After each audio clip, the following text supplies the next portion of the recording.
So I've come up with a way to utilize this huge portion of the tree's trunk here. What I'm going to do is section it into 3 pieces and use that as plant stands for my potted mint plants.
Well, I think that turned out really nice.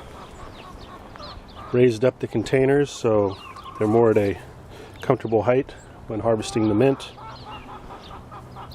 Keeps the bottom of the containers off the ground so they don't get all cruddy.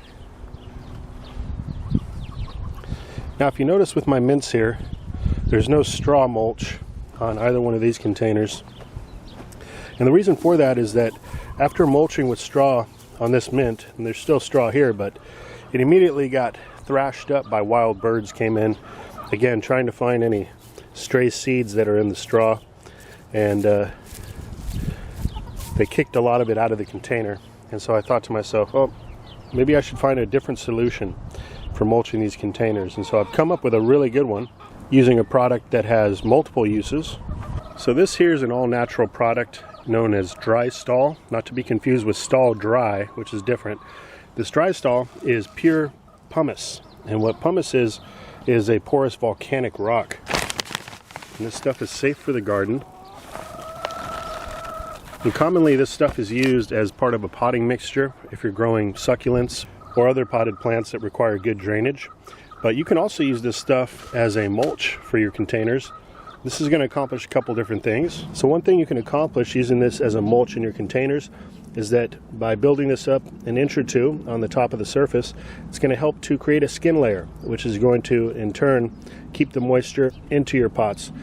Now when incorporated into the soil, it actually has a moisture absorbing effect, which is why it's really good for succulents and such, which really don't do well with soggy roots. But another benefit is that when you layer the top with rocks, and you can do this with sand as well, what you also are going to do is create a barrier for fungus gnats. So if those fungus gnats come flying around, they're not going to be able to get to the soil surface and lay their larvae, which will proliferate the problem. And you can find this stuff at your local feed store, or I think even Tractor Supply might carry it. This is commonly used for horse stalls, keep moisture levels down, and also as a deodorizer. It helps to absorb the ammonia in the urine and such. And it's very inexpensive. A 40-pound bag was around $15. And it just gives a really nice clean look. It's pretty decorative. This would also be applicable for your transplants that you're starting indoors. Again, this is going to do a great job helping to keep fungus gnats from laying their larvae in the soil. But I actually have another product that I use that I like to use for smaller applications, known as chicken grit, or also chick grit, which is a finer particulate. So these are both crushed granite, and on the left we got the chick grit, which is for young chickens and ducklings, and this is a finer particulate. And this poultry grit is for full-size chickens, and it's much coarser. So this finer stuff here I really like to use for seedlings and smaller transplants growing indoors. It's going to do a great job again stopping the fungus gnat from laying their larvae, but it also helps to not disturb the top layer of soil when you're watering these smaller containers. You could actually direct seed into a pot like this and it'll emerge through these finer pieces of this crushed granite. And because it is granite, it's totally reusable, so when it comes time to transplant this out into your landscape, you can simply just dump off the top layer of that granite and reuse it. And this is also really nice as a mulch layer for your containers. And of the two, the coarser is the one that's generally used when creating better drainage in your potting mixes.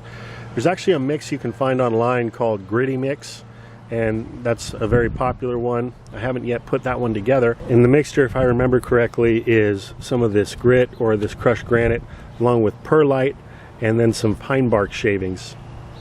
But chances are, if you got chickens at home, you should probably have some of this stuff on hand. This stuff here really just helps the chickens digest their food, especially grains. Some other possible uses that I've heard of for this dry stall are use as a kitty litter. And also I've heard it being used like in a pathway or someplace out in the yard where you've got a really mucky area that maybe you're walking through often. You can put down some of this dry stall and help to dry that area up. And there we have it. Yet another completed project here. I think it turned out really nice with those all natural plant stands and the dry stall as a mulch layer. And these, by the way, are my hugelkultur pots. If you happen to miss that video, I'll put a link below this video in the description box. But this is an all natural self-moisture wicking, moisture retaining container, really low cost to put together. Anyway, I'm very happy to have finished the removal of this fruitless mulberry. It would have been nice having the proper tool, meaning a larger chainsaw, but still was able to get it done. Happy about that. And originally I was going to put my Pakistan mulberry right over in this area, but it was going to require me moving some of this coop stuff around. So what I opted to do was I transplanted this sea buckthorn, which was over next to the cold hardy kiwis I just planted, and I transplanted that right here, so that'll kind of fill in this corner space, utilize the area, help provide more protection, wind protection, camouflage for the chickens. And then over on this side of the nesting boxes, what I'm going to do is pull out this goji berry plant and replace this with the Pakistan mulberry. Just like that. As you can see, the plant's still mostly dormant. That'll be going in the ground within the next day or two. So even though that tree's down, there's still some more pruning to do on these other fruitless mulberries. I'm a little bit behind. And this right here is just one of the piles of branches that I need to further process down and figure out how I'm going to deal with it. I've come up with a couple different solutions. I may rent a larger wood chipper and run these through the chipper. I may rent a giant U-Haul and take it off-site to the green waste facility, but I'm going to figure that out within the next couple days. Here's my pine tree pile, and I've got some of the larger stumps over here underneath the privet tree. So much work still left to be done, but plenty of progress has been made.